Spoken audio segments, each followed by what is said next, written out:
நீங்கள் பார்த்துக் கொண்டிருப்பது உங்கள் விஜய்.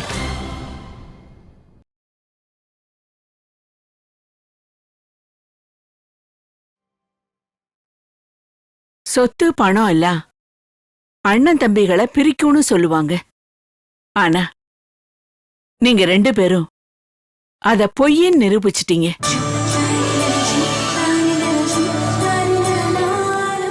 நீங்க 2 பேரும் சந்தோஷமா ஒத்துமையா என்னைக்கும் இருக்கணுங்கிறதா என்னோட ஆசை. அத்த, நானும் அண்ணனும் ஒத்துமையா இருக்கிறதுக்கு காரணம் உங்களை மாதிரி பெரியவங்களோட ஆசீர்வாதம் தான். என்ன ஒரே ஒரு வருத்தம், வந்துட்டு எங்களோட இல்லாம உடனே ஊருக்கு கிளம்புறேன்னு சொல்றதுதான். ஆமா அத்த, தம்பி சொல்ற மாதிரி நீங்க ஊருக்கு கிளம்பி போறது ரொம்ப வருத்தமா தான் இருக்கு.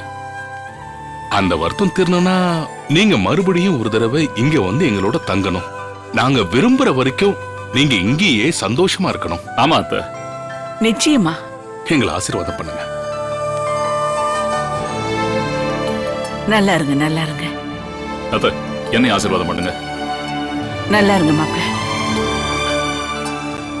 சுமித்ரா, போமா.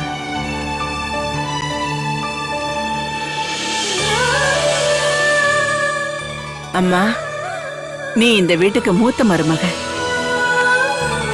நான் தான் மூத்த மருமகன்னு சித்ரா கிட்ட உன் அதிகாரத்தை என்னைக்குமே காட்டினதில்ல. அது மட்டும் இல்லாம உன் மருமகளை சொந்த மக மாதிரி பாத்துக்கிறேன். உன்கிட்ட எனக்கு பிடிச்சதே உன்னோட பொறுமைதான். கடைசி வரைக்கும் நீ இதே மாதிரி இருந்து இந்த குடும்பத்தை கட்டி காக்கணும். அம்மா, நீங்க சொன்னாலும் சொல்லலனாலும் நானும் சித்ராவும் எப்பவுமே ஒற்றுமையா தான் இருப்போம். நாங்க 2 பேருமே வேற வேற குடும்பத்துல இருந்து வந்தவங்கன்னு நீங்க சொல்லும் போதுதான் எங்களுக்கு அதை பத்தியே ஞாபகம் வருது.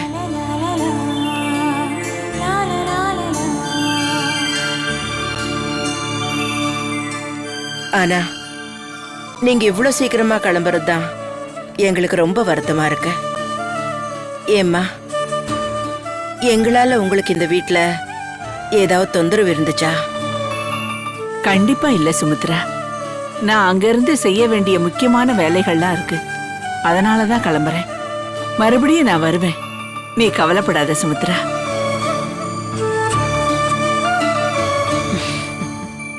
சித்ரா,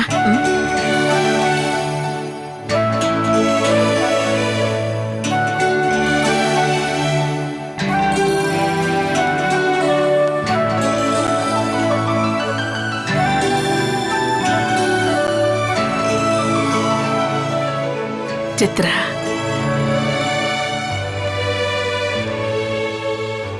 உங்க அப்பா போயிட்ட பின்னாடி எனக்கு எல்லாமே நீயா தான் இருந்த. எல்லா பிள்ளைங்களும் அவங்க அப்பா அம்மாவை பத்தி பெருமையா சொல்லிக்குவாங்க. ஆனா நான் என் மக உன்னை பத்தி தான் பெருமையா சொல்லிட்டு இருப்பேன்.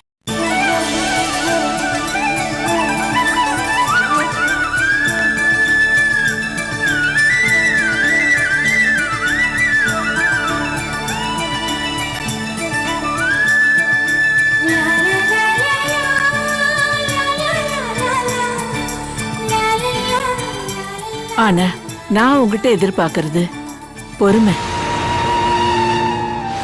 வாழ்க்கையில பொறுமை ரொம்ப முக்கியம் சித்ரா.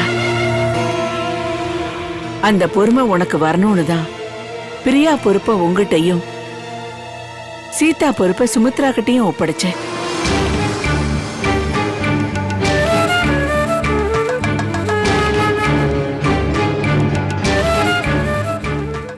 இது வரைக்கும் நீயும் சுமித்ராவும் எப்படி இந்த குடும்பத்தை நடத்திட்டு வரீங்களோ அதே மாதிரி இனிமே சீதாவும் பிரியாவும் நடத்தணும்.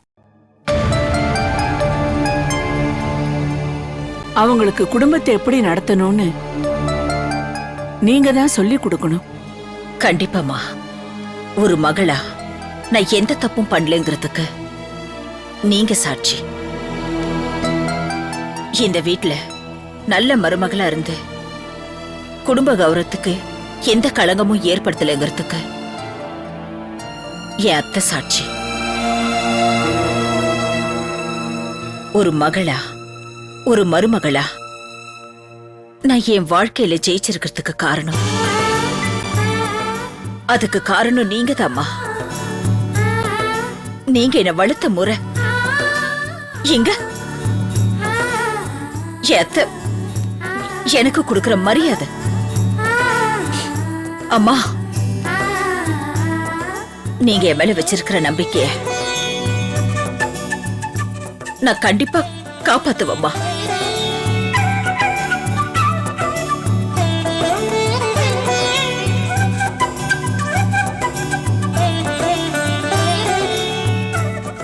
நான் உன்னை நம்புறேன். அதே மாதிரி கல்பனா வாழ்க்கைய பத்தியும் கொஞ்சம் நினைச்சு பாரு.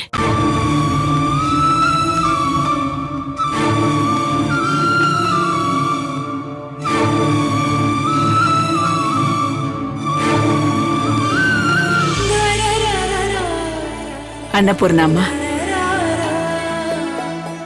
நீங்க தான் இந்த சக்கரவர்த்தி குடும்பத்தோட அஸ்திவாரம். இந்த குடும்பம் இவ்வளவு தூரம் வளர்ந்துருக்குன்னா அதுக்கு முக்கிய காரணம் நீங்க தானே எனக்கு நல்லாவே தெரியும். ஐயோ, அப்படியெல்லாம் பெரிய வார்த்தை பேசாதீங்க. இந்த சக்கரவர்த்தி குடும்பத்தோட பெரியவங்க செஞ்ச புண்ணியம், அவங்களோட ஆசீர்வாதம்.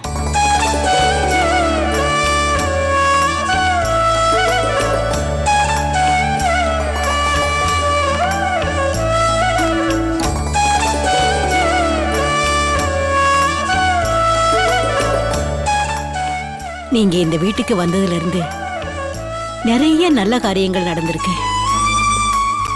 நீங்க இங்க இருந்து போனாலும் நாங்க எப்பவுமே உங்க நினைவா இருப்போம்.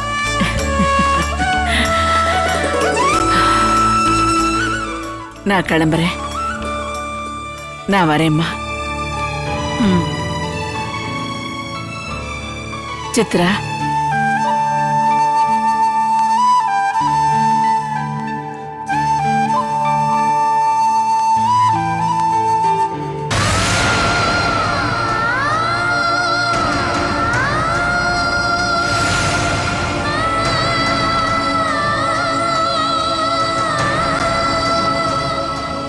வரேன்.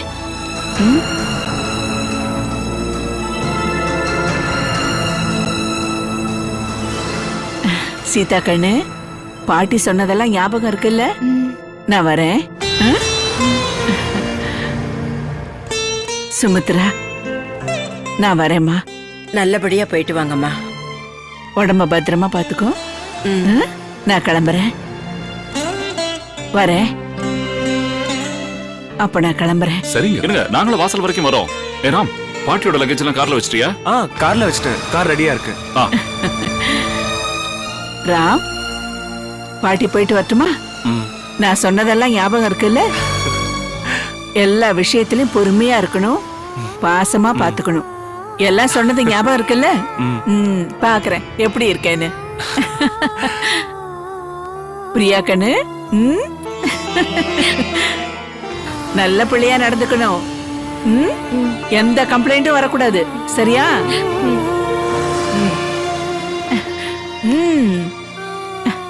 என்ன என் செல்ல பேர. பாட்டி போயிட்டு வரட்டுமா? சரி பாட்டி, பார்த்து போயிட்டு வாங்க. சரி, அப்ப நான் எல்லாருக்கும் போயிட்டு வரேன். எல்லாருக்கும் வணக்கம். பாட்டி,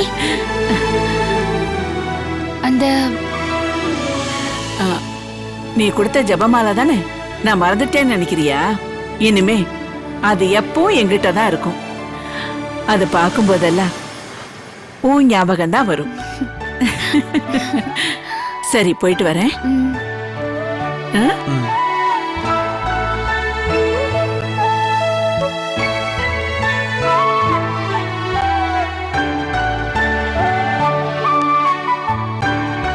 ராம், நெல்லு, நான் உங்க கூட கொஞ்சம் பேசணும்.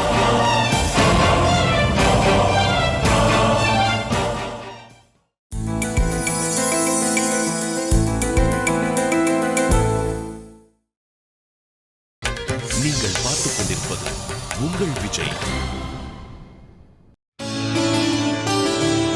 ராம் நெல்லு, நான் உங்ககிட்ட கொஞ்சம் பேசணும்.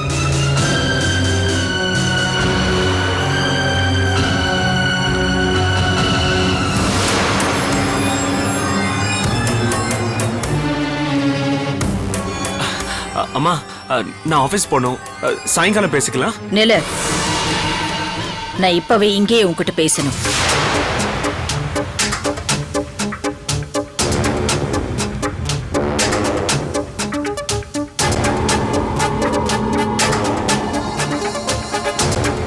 சொல்லுங்கம்மா. அம்மா இங்க வந்ததுக்காக நாங்க எல்லாரும் சீதாவை கூட்டிட்டு வர சொன்னோம். ஆனா நீ பாட்டி இருக்கிற வரைக்கும் சீதா இருக்கட்டும்னு சொன்ன. இப்ப அம்மா கிளம்பி போயிட்டாங்க. சீதாவை அவங்க வீட்டுக்கு திரும்ப அனுப்ப மாட்டேன்.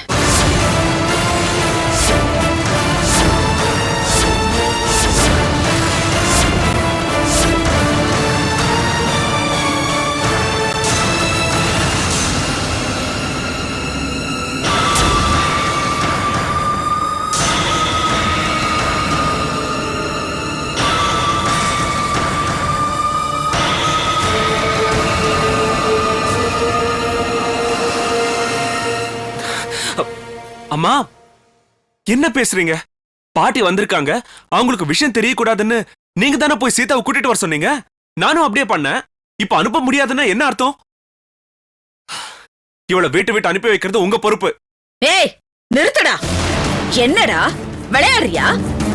இவ தேவைப்படும் போது இவளை கூட்டிட்டு வருது, தேவை முடிஞ்ச உடனே இவளை வெளியில அனுப்புறதுக்கு இவ போன ஆடு மாடி இல்ல.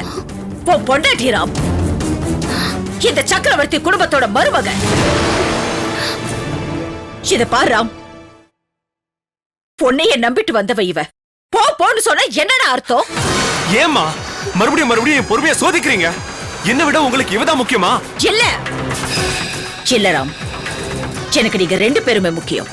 ஓ சந்தோஷத்துலதான் இவ சந்தோஷம் இருக்கு, இவ சந்தோஷத்துலதான் ஓ சந்தோஷம் இருக்கு.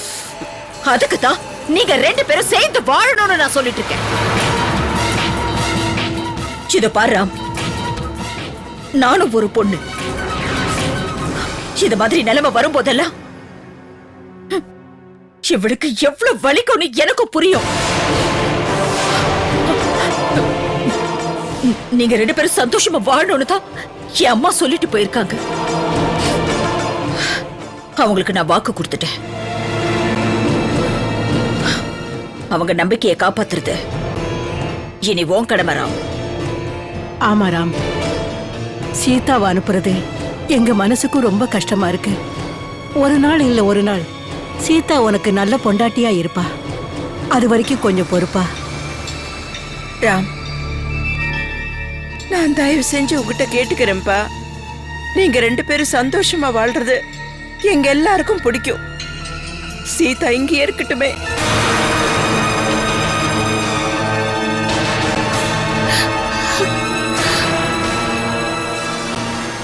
ஆமாண்ணா, நீங்களும் அண்ணி. ரவி, நீ எனக்கு புத்தி சொல்லாத. நீ ஓ வாழ்க்கைய மட்டும் பாரு. என் விஷயத்துல தலையிடுறது எனக்கு பிடிக்காது. அண்ணா,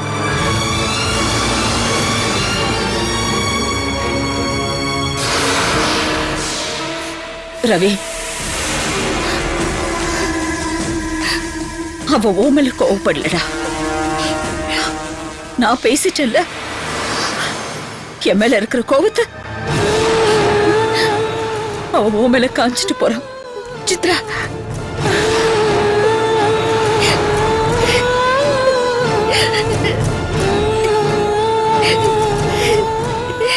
சீதா, சித்ரா உன்னை இங்கே தங்க வைக்கணும்னு முடிவு பண்ணிட்டா. இனிமே நீ இங்கேதான் இருக்க போற. நீ எதுக்கும் கவலைப்படாதம்மா.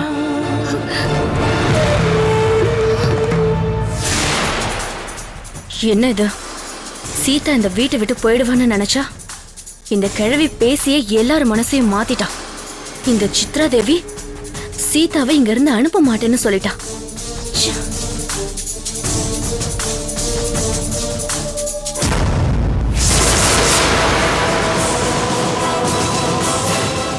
சீதாவை அவங்க வீட்டுக்கு திரும்ப அனுப்ப மாட்டேன், திரும்ப அனுப்ப மாட்டேன், திரும்ப அனுப்ப மாட்டேன், திரும்ப அனுப்ப மாட்டேன். ஓ சந்தோஷத்துலதான் இவ சந்தோஷம் இருக்கு, இவ சந்தோஷத்துலதான் ஓ சந்தோஷம் இருக்கு. அதுக்குதான் நீங்க ரெண்டு பேரும் சேர்த்து வாழணும்னு நான் சொல்லிட்டு இருக்கேன், சேர்த்து வாழணும்னு நான் சொல்லிட்டு இருக்கேன், சேர்த்து வாழணும்னு நான் சொல்லிட்டு இருக்கேன், சேர்த்து வாழணும்னு நான் சொல்லிட்டு இருக்கேன்.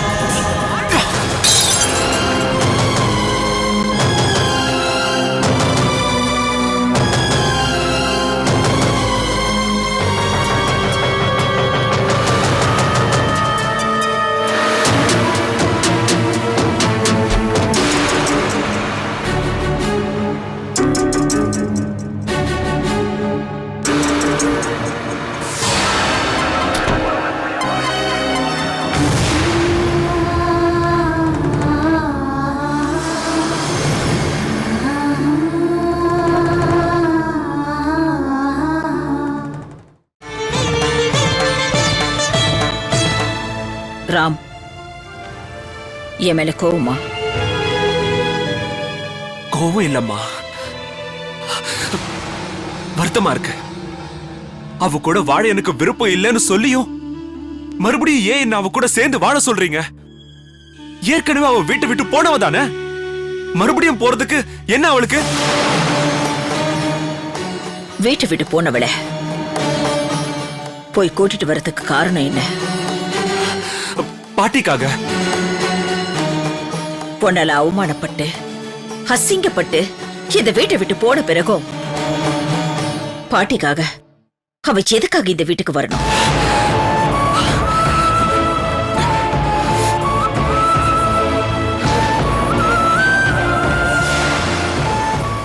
எதுக்குன்னா உனக்காக.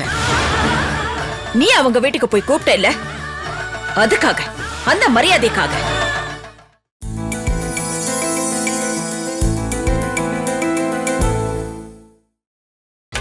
நீங்கள் பார்த்துக் கொண்டிருப்பது உங்கள் விஜய்.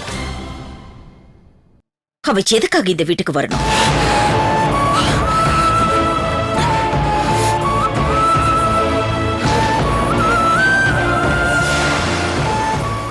எதுக்குன்னா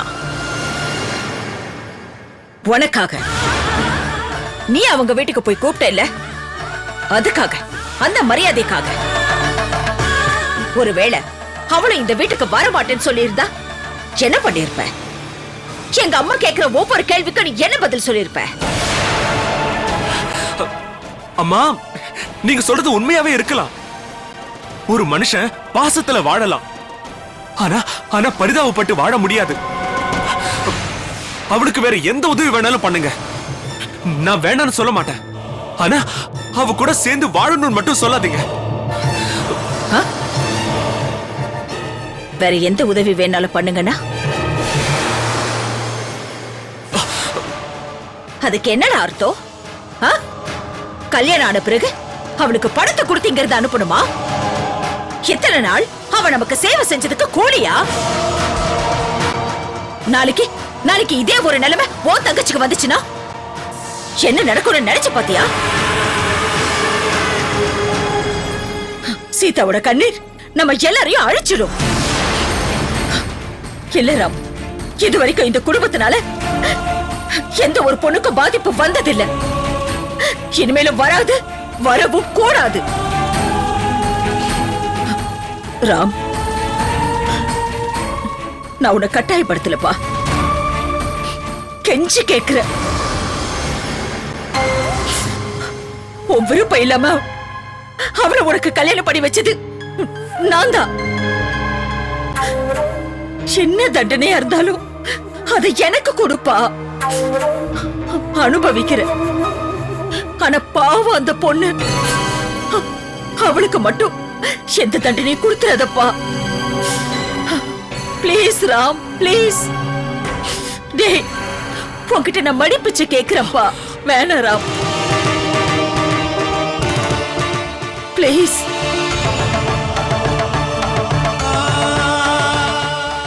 அம்மா, நீங்க ஏன் அம்மா? நீங்க என்ன கையெடுத்து கும்பிட்டு மடிப்பிச்சு கேட்கணுமா?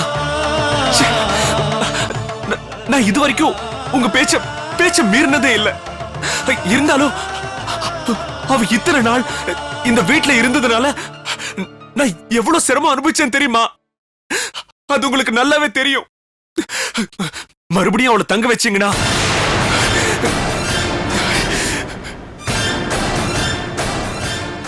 உங்களுக்காக. ராம்,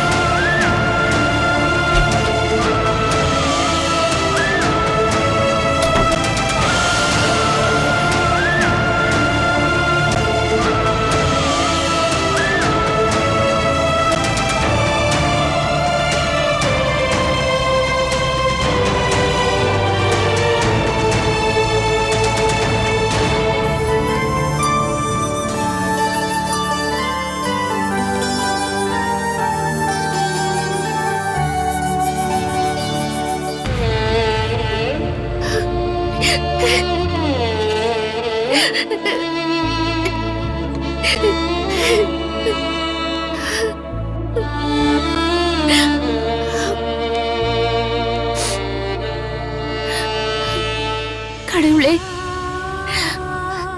ஏன் என்ன மறுபடியும் இந்த மாதிரி நிலைமையில நிக்க வைக்கிற?